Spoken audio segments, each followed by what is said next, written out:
ఏదైనా సుదీర్ఘమైన విషయాన్ని చెప్పాల్సి వచ్చినప్పుడు అదో చేట భారతం అని అంటూ ఉంటారు. ఈ జాతీయం చాలా సార్లు వినే ఉంటారు. అయితే మరి చేట భారతం అంటే ఏంటి? చేట అంటే ఏంటంటే ఒక వెదురుతో తయారు చేసే ఒక సాధనం. దాంతోని బియ్యం గాని, పప్పు గాని చెరుగుతుంటారు. ఇది వెనకట మన అమ్మమ్మల, నానమ్మల ఇండ్లల్లో ఎక్కువగా ఉండేది. ఇప్పుడు అది ఎవరు వాడడం లేదు.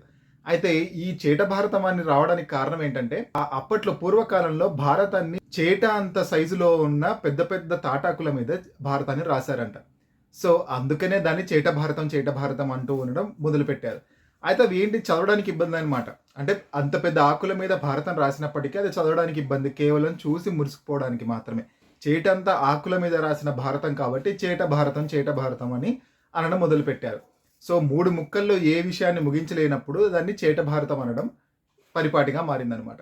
సో, ఇది దీని వెనకాల ఉన్న రహస్యం. మన తెలుగులో ఉన్న ఇలాంటి జాతీయాలు, సామెతల గురించి ముందు ముందు వీడియోలో మాట్లాడుకుందాం. Subscribe to random channel. Thank you.